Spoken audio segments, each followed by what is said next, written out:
Les grandes gueules. Tout sur les dessous de l'actu.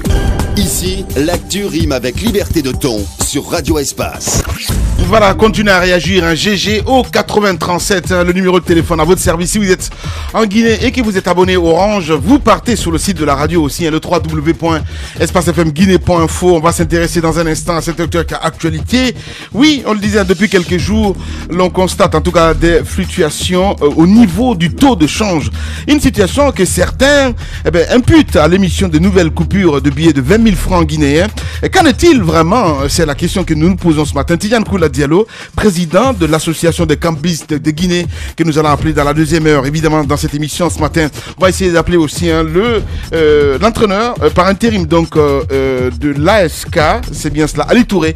Nous allons l'appeler ce matin. Il dit c'est quand tu veux, il n'y a pas de problème. Le temps pour moi de faire un saut sur notre plateforme GG au 8037. Salut les grandes gueules. Je me nomme Li Mohamed, je suis orphelin de père. Ah ben voilà, je sais pas trop ce qui se passe, voilà. Et qu'est-ce qu'il veut dire? Il demande en fait à Roby de l'aider, voilà, il n'y a pas de souci.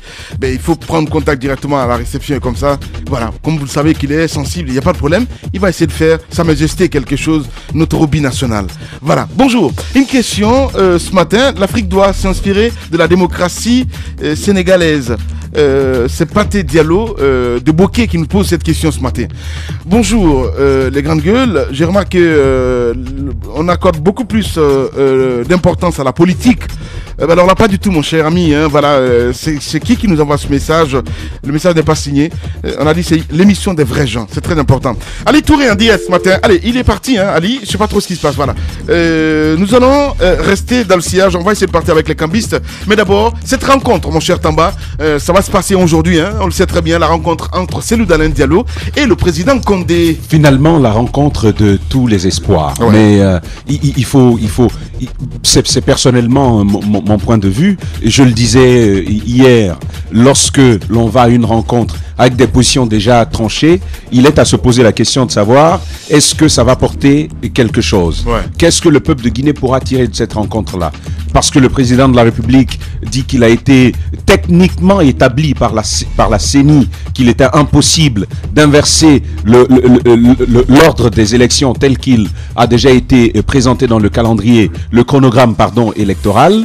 Et du côté de l'opposition, on tient mordicus à les faire inverser. La grosse question finalement, qui des deux interlocuteurs va vouloir reculer? C'est quand même aujourd'hui la question que je pose. Je pense que la question n'est pas là, hein, mon cher Moussa Moïse. Si on n'a pas reculer ou pas reculer, parce que si on part un petit peu dans ce sens-là, c'est des bonnes guerres. C'est justement le problème. Mais c'est ce qui est là. Si on n'a pas de position tranchée, si on n'a pas de divergence, si on n'a pas de contradiction, de différend, on ne part pas à une table de négociation. C'est parce qu'on ne s'entend pas qu'on part à une table de négociation, même si les deux parties ont affiché leur vous voyez venir un petit peu ce couplage ou pas du tout, Moussa, en âme et conscience? Non, moi je ne pense pas. Parce que ce qui se passe, c'est un conflit d'ego, Moussa. Moi je ne pense pas. Mais ce que je sais... C'est un conflit d'ego. Oui, je suis d'accord. Tu soutiens le couplage, l'opposition n'est pas en train de demander qu'il y ait inversion de l'ordre des élections. L'opposition demande le respect du cycle électoral. Parce que pour elle estime qu'on n'a pas respecté le cycle électoral, donc les communales devraient se tenir normalement avant la présidentielle.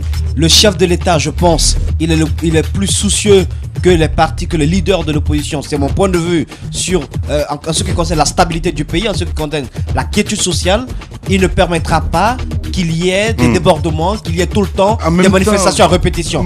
Il fera des concessions parce qu'il voudrait quand même que ce bilan, que ce mandat se termine dans les meilleures conditions. Moussa, voilà, je suis d'accord avec vous que tu dises que le président est soucieux ou je ne sais quoi exactement, mais quand on tient des discours aussi, on va dire, allez, va en guerre, à dire que l'UFDG, je ne sais quoi exactement, c'est lui ne va pas paralyser le pays. Non mais oui, mais les discours à chaque fois, on peut pas. Vous savez, moi j'ai l'impression que à chaque fois, on a affaire à deux présidents. Oui. Celui qui est bien cadré lorsqu'il lit un discours écrit, bien cadré, il fait bien les choses dans les normes et toutes les conventions sont respectées. Et le deuxième président, c'est celui qui improvise, qui n'a pas de discours, donc rien n'a été écrit et qui s'adresse directement à la foule. Et c'est en ce moment, qu'on appelle ça le populisme. C'est en ce moment qu'on assiste à tous ces dérapages. Je pense qu'il faut, pas un dérapage. Il faut. Non, ce sont des dérapages. Non, ce ne sont pas des dérapages. Laisse-le parler, s'il te plaît. C'était fait exprès, Amine. Non, pas du tout. Moi, ce sont des C'est sous le coup de l'émotion. C'est votre façon de voir. Voilà. Allez, Ali Touré en direct chez les GG. Ali, bonjour. Oui, bonjour. Voilà, bienvenue chez les GG. On s'intéresse à vous ce matin. Eh bien, cette guéguerre, il faut le rappeler, c'est très important, mon cher entre l'ASK et le Orea Athletic Club de Conakry. Il y a une question qu'on posait tout à l'heure que Tamba a bien fait de poser. La question, pourquoi c'est à chaque fois l'ASK qui fait des évocations auprès de la FEGIFOOT lorsqu'il y a une entorse au règlement intérieur en ce qui concerne le Orea Athletic Club de Conakry?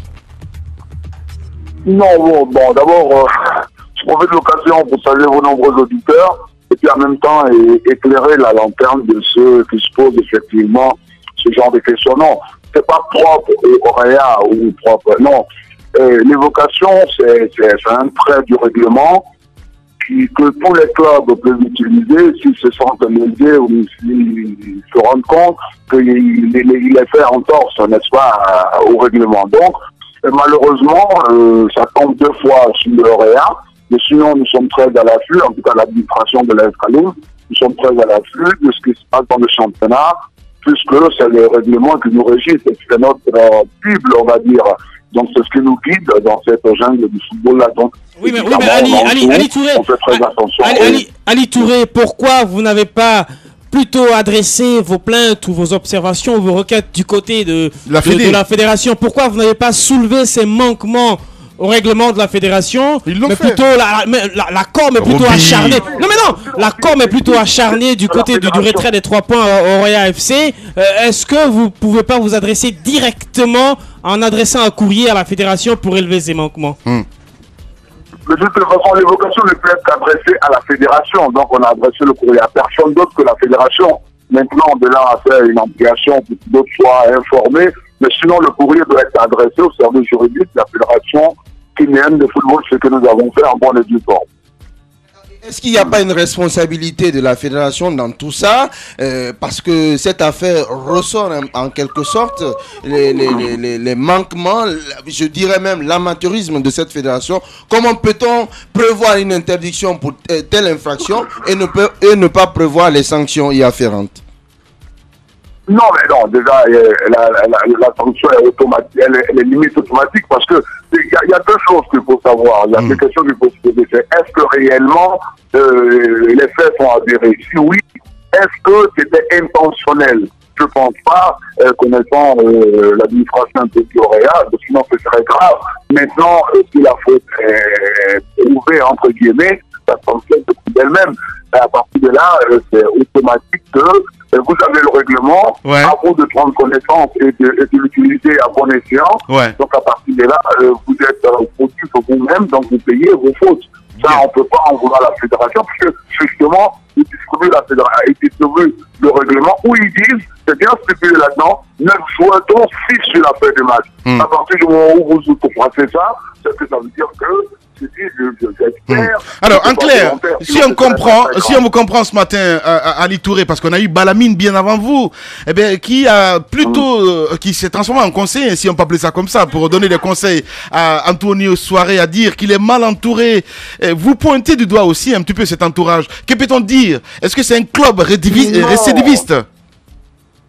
Je ne vais pas dire mal entouré, je vais dire peut-être qu'il y a une certaine légèreté. Mal entouré, c'est un peu trop dit parce que en centre de soirée, il y a peut-être la meilleure recrue du Orea. C'est quelqu'un qui maîtrise très très bien les arcanes du football. Mais le problème, c'est qu'il y a une certaine légèreté, ça il faut le reconnaître. Si c'est avéré, c'est vrai que le staff technique est vraiment responsable de ça. Donc il prendra les décisions qui s'imposent. Merci. Mais à la limite, il n'y a même pas besoin de faire déverser. Peut-être moins 3 points. Sinon, ce serait très facile de jouer à 12, 13 joueurs, et puis après, je ne sais pas qui a attiré l'attention sur une sanction pécuniaire. Parce que ça, dans certains championnats, ça pourrait même aller jusqu'à la rétrogradation à partir du moment où, je le dis encore, j'espère que ce n'est pas volontaire, sinon c'est très très grave. Bien. Ali Touré, merci beaucoup Ali, en tout cas, d'avoir accepté notre invitation ce matin du côté de Bamako. Merci beaucoup. C'est moi qui vous remercie. Allez, à très bientôt, au revoir. 9h, 10h30 sur Radio Espace Guidé, retrouvez les grandes gueules ou le débat citoyen sur la radio d'opinion. Savoir et comprendre l'actualité. Vous le voyez à l'écran, le mal-aimé de la politique en Guinée-Conakry, mesdames et messieurs, il se faisait tabasser hier. Eh bien, Moussa Moïse va nous donner quelques explications dans un instant. Évidemment, c'est le président des démocrates, dit-on, de Guinée. Eh bien, oui, hier, il est passé ici à la radio. Je ne sais pas trop qui l'a molesté comme ça, Moussa. Vous allez nous planter un petit peu le décor. Et je parle de Bakayoko, évidemment. Oui, c'est cela. Le ciel s'abat donc sur la tête du président des démocrates guinéens. Non, mais c'est tous les jours. C'est tous les jours. Oui, ce que je dis. C'est qu'il fait l'actualité, Bakayoko, à chaque fois, ce sont ses malheurs personnels, ses mésaventures, on comprend rien. Qui nous explique un peu parce que mais la dernière fois c'était. Ouais, mais la dernière fois c'était du côté de la baie. Il est revenu du côté de la baie, ça s'est passé à Nongor. Après Nongor, on le voit complètement effarouché au niveau du village, du visage. Oui. Je veux dire que à un moment donné, il faut quand même nous expliquer. Est-ce qu'il a des déboires personnels avec les uns et les autres? C'est pas un vagabond quand même. Oui, mais exactement.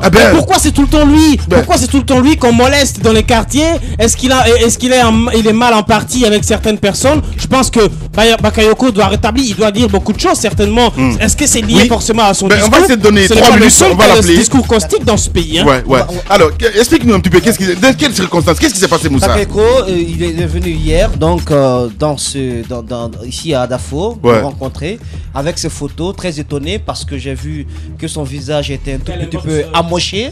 Et il m'a expliqué sa mésaventure. Qu'est-ce qui s'est passé, Moussa? Il a été victime d'une mauvaise conduite. Quelqu'un a touché sa voiture. Il est descendu pour un peu en découdre avec cette personne. Et dans cette discussion, puisque la personne était un peu plus âgée, il y a une autre personne qui serait sortie de sa voiture pour venir complètement lui donner des coups de poing parce qu'il se serait mal adressé à l'autre qui était un vieillard, qui était un homme âgé, je veux dire. Parce que le mot vieillard n'est pas très aimé en Guinée. En Guinée. Hein. Voilà. Donc ce coup de poing donné contre Bakayoko qui ne comprenait pas du tout pourquoi est-ce que cette personne étrangère à la dispute venait lui donner des coups de poing. Et donc l'affaire, il se trouve que cette personne qui lui a porté main est le petit frère au président du Parti des travailleurs de Guinée, c'est pas PTS. Voilà. Parti du travail de la solidarité. Merci. Voilà. Donc l'affaire est partie jusqu'au niveau du commissariat, mais Bakayoko est aujourd'hui très inquiet parce qu'il estime que ni les juges ni les policiers, là où il a porté plainte, personne ne veut suivre le dossier parce que pour lui des coups de fil ont été donnés à ce niveau, ont été passés à ce niveau pour que l'affaire puisse être mise à côté. Donc il estime aujourd'hui que l'injustice bat son plein parce qu'il a dénoncé un peu la corruption. On va l'écouter en 3 minutes, Moussa, s'il te plaît. Bakayoko en direct ce matin chez les GG. Les grandes gueules.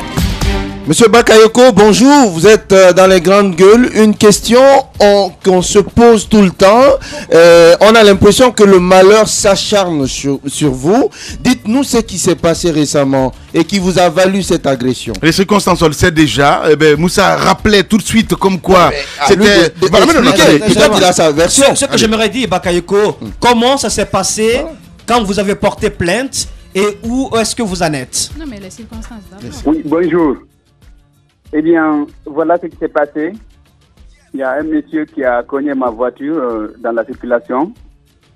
Et on attendait la police pour faire le constat. Parce que moi-même, j'avais appelé un commissaire de police, le nom de commissaire Noba, qui m'avait dit qu'il allait envoyer une équipe immédiatement pour faire le constat. Et là, en attendant, tous les autres véhicules venaient nous contourner et passer. Soudain, un monsieur est arrivé. Il est venu s'acharner contre moi et contre ma voiture. Il a cogné ma voiture d'abord sur le capot. Ensuite, il est venu forcer le poignet d'une portière qu'il a déjà endommagée.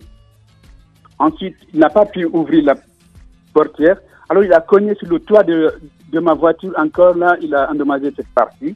Il a cassé le fer rouge aussi de derrière. Alors, monsieur Bakayoko, la question que moi je voudrais poser, est-ce que vous vous êtes mal adressé à ce vieux qui vous a cogné? Est-ce que vous lui avez mal parlé? Même s'il l'a fait, ça n'explique pas une telle agression. Attendez qu'il réponde. Allez-y, monsieur. Je n'ai pas échangé un seul mot avec le conducteur du véhicule qui m'a cogné. Bien.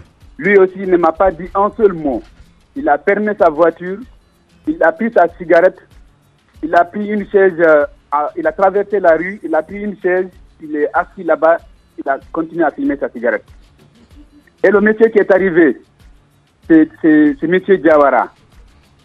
Il est venu quand il a fini de casser ma voiture déjà. Il n'avait pas fini. Un gendarme est arrivé sur une moto. Quand il a vu le gendarme, il a arrêté de casser la voiture. Bien. Je l'ai vu partir dans sa voiture. J'ai eu peur qu'il s'enfuit. Alors là, j'ai dit au gendarme de ne pas le laisser partir parce qu'il a déjà cassé ma voiture. Le gendarme m'a dit de lui montrer ce qu'il a cassé. Ouais. Bon, je ne pouvais pas avoir le temps de lui montrer ça. Je savais que ce serait trop tard. Il serait déjà parti. Alors je suis allé m'arrêter devant lui, devant la voiture de ce monsieur Diawara qui a cassé ma voiture. Et là, il est descendu avec un objet, je ne sais pas quoi, il m'a cogné au visage. Mon visage ruisselait de sang, je ne pouvais absolument rien voir maintenant. Voilà. Alors, Bakayoko, qu'est-ce que vous allez faire? Vous allez essayer de faire recours à la justice, hein, forcément. Oui, on nous a conduit immédiatement, parce que ça c'est un fait de flagrant délit, on nous a conduit immédiatement à la police à côté, à la police de Saouya. Et à ma grande surprise, il n'a pas été mis en garde à vue. Bien. Moi, quand même, on m'a amené à l'hôpital voir un médecin légiste. Voilà, Diabaka, on va essayer de suivre ça de près. Merci beaucoup. En tout cas, nous sommes pris par le temps, hein, malheureusement. On va essayer de suivre ça de près. Allez-y. En 30 secondes. C'est que, d'accord. Donc, à la justice maintenant, hier, quand on est arrivé là-bas, le procureur a écrit le mandat de dépôt à la maison centrale. Et on est arrivé, il nous a envoyé chez un juge d'instruction. Bakayoko, vous parlez de quel procureur? Il m'a insulté. Le juge d'instruction, Maître Morla Souma, m'a insulté. Il m'a menacé de mort. Il m'a dit des choses horribles. Il m'a rappelé que moi, je m'acharne contre les magistrats guinéens, que moi, je dénonce les magistrats guinéens depuis un moment. Il m'a dit qu'il va en finir avec moi, qu'il ne va pas du tout amener l'autre en prison parce qu'il a reçu des appels. Je sais que Mamadou Diawara, c'est un allié du président Alpha Condé. Mais je sais aussi que Alpha Condé a interdit à tous les ministres, à tous les hauts cadres de l'État d'intervenir pour leurs proches ou parents qui ont des problèmes avec la loi. Mais ils le font. Bien.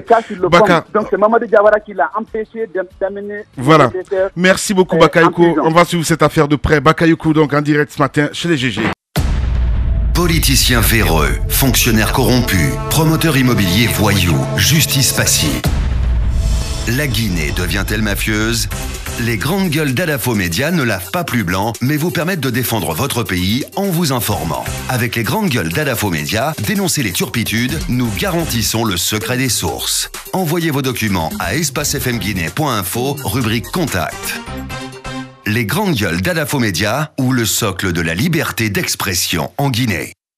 Voilà, continuez à réagir, GGO 8037, beaucoup d'appels et en même temps des réactions. Ce matin, on va s'intéresser un peu plus tard. Sinon, le soir à la télévision, vous allez voir vos messages véhiculés donc en bas de l'écran. On nous apprend à l'instant T du côté de l'Elouma, évasion donc à la prison de l'Elouma. Alain Dussault, nous allons l'appeler si tout va bien, en tout cas d'ici la fin de l'émission. Mais on s'intéresse déjà à ces cambistes. Roby, vous maîtrisez le sujet?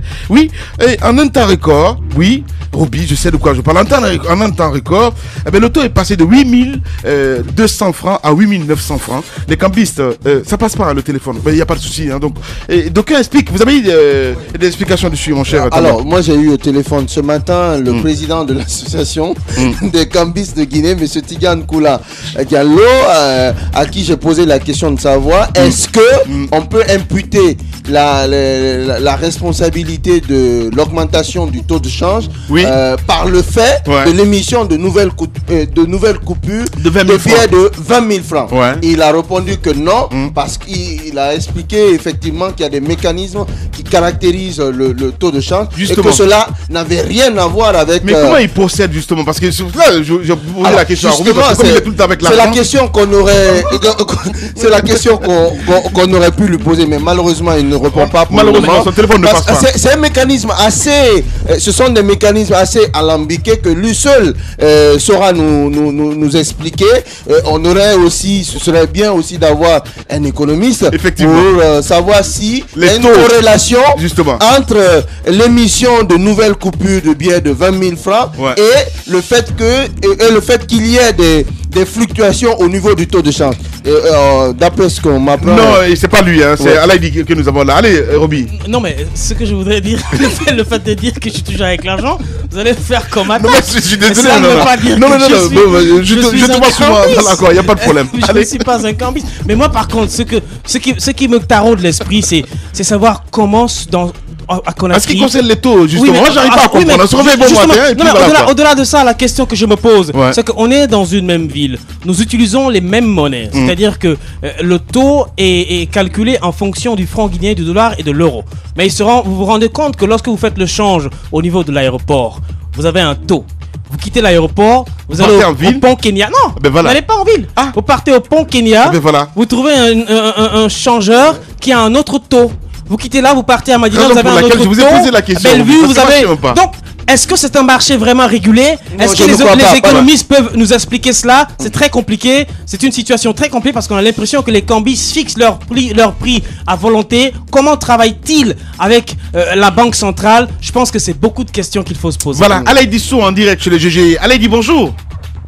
Bonjour Lamine. Voilà, bienvenue chez les GG, allez-y. Alors Alaïdi, vous nous apprenez qu'il y a eu évasion de ce côté. Parlez-nous des circonstances de cette évasion et ça s'est passé quand? Vous nous parlez de la ville de Lelouma.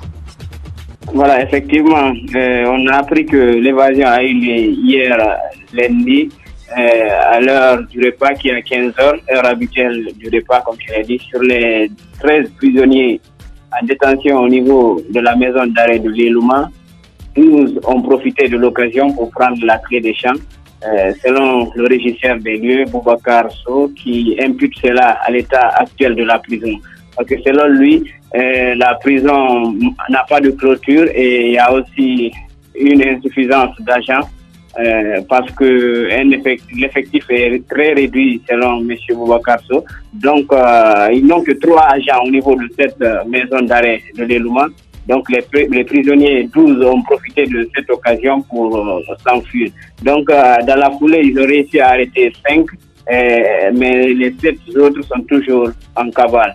Et en même temps, on a réussi à avoir le juge de paix de Lelouma qui nous a rassuré qu'il n'y avait pas de délinquants, il n'y avait que des délinquants mineurs en détention au niveau de cette prison de Lelouma. Donc, que tous les délits majeurs ont été transférés du côté de la prison centrale de l'Abbé. Et en même temps, le préfet aussi a confirmé que cette prison est vraiment dans un état vétuste, donc qu'ils vont faire un rapport circonstancié pour essayer un peu de ressortir l'état de cette prison, pour essayer encore de voir dans quelles circonstances on pourrait réaménager cette prison. Voilà, Alaïdi Sou en direct ce matin. On va revenir sur cette actualité un peu capable dans la grande édition d'information de 18h de la radio Espace. Merci beaucoup Alaïdi. Merci à vous. Allez, au revoir. 9h, 10h30 sur Radio Espace Guidé. Retrouvez les grandes gueules ou le débat citoyen sur la radio d'opinion. Savoir et comprendre l'actualité. Voilà, nous allons partir sur le terrain. Odia Fanta du côté de la présidence de la République. Bonjour Odia. Bonjour l'ami. Odia, donc tu es du côté de la présidence. C'est quoi la température à ce niveau? Est-ce que le chef de file de l'opposition est déjà sur place? Non, pas encore, mais le Motard et le protocole d'État sont allés chercher Selouda Lemdialo, celui du côté de victime. Est-ce qu'il y a des invités, je veux dire, surpris, des invités au fait surprises qui sont du côté de Sécotoria, ou bien c'est une rencontre à huis clos? Pour le moment, on n'a pas vu de personnalité, mais paraîtrait que le le gouverneur de la ville de Conakry doit être là, mais il n'est pas encore arrivé. D'accord. Donc c'est un tête-à-tête privé. Pour 40 minutes, hein. Voilà. 40 minutes. Voilà, Odia Fanta, merci beaucoup. En tout cas, vous allez nous donner les infos d'ici la fin de l'émission, s'il arrive. Vous allez essayer de nous piquer, comme ça, on va essayer de vous appeler. Allez, on y va là-dessus avec d'autres. Oui, 40 minutes pour un entretien. Et cela risque de donner, de nous donner l'impression que l'on va plutôt parler demain ou le lendemain de la symbolique de la rencontre plutôt que des résultats. Moi, je pense que compte tenu de la crispation qui prévaut sur l'échiquier politique guinéen, je pense que les deux hommes ont plutôt intérêt à transformer la symbolique de cette rencontre, le fait de se rencontrer, c'est-à-dire l'obligation de moyens qui se caractérise par la symbolique de cette rencontre, en une obligation de résultat. L'accord, il faut que cette rencontre débouche sur quelque chose qui peut baliser le terrain de la paix, parce que pour le moment le pays est en ébullition, est en constante ébullition. Et le pays, non mais c'est vrai, et on a assisté, non mais c'est vrai, je suis pas en train de, non, je suis pas en train de prédire un cataclysme, mais deux semaines d'affilée de manifestations avec leur lot de conséquences humaines. Non, il y a quand même une accalmie. Il faut en parler. Oui, j'en parle. Le temps de rencontrer le président de la République. Allez-y, Moussaïro. Cette accalmie est liée à cette rencontre. Disons les choses telles qu'elles se présentent. C'est vrai. Je pense que les deux ont une responsabilité, une lourde responsabilité, mais soit mettre fin à une crise politique qui n'a que trop duré, ou camper sur leur position et créer par leur intransigeance les conditions d'un chaos total. Allez-y, allez-y, allez-y, Moussaïro. Il y a eu accalmie quand même. Il y a quelque temps, il faut espérer que cette rencontre puisse permettre de continuer cette accalmie-là, qu'il y ait un terrain d'entente. Mais de toutes les façons, c'est pas le dialogue qui va s'ouvrir lors de cette rencontre. Ça l'a été dit. C'est une consultation. Ils vont se mettre autour de la table, parler de cette situation que traverse le pays. Mais je pense qu'il faut sortir de cette guerre d'ego, que chacun arrête de camper sur sa position. Il y a eu, la Guinée va de crise en crise, on l'a dit. Il faut espérer que cette rencontre puisse générer quelque chose de bien, que les uns et les autres puissent se mettre autour de la table. On ne souhaite pas que après, parce que s'il n'y a pas d'entente aujourd'hui, je ne prédis pas quelque chose de mauvais.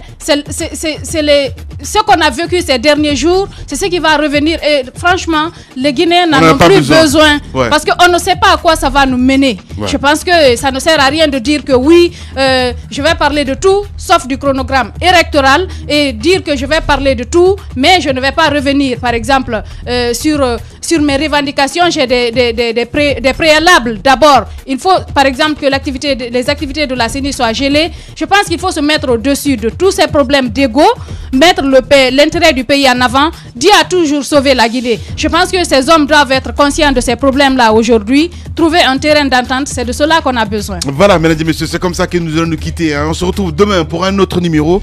Vous allez passer une excellente soirée sur Espace TV. Au revoir.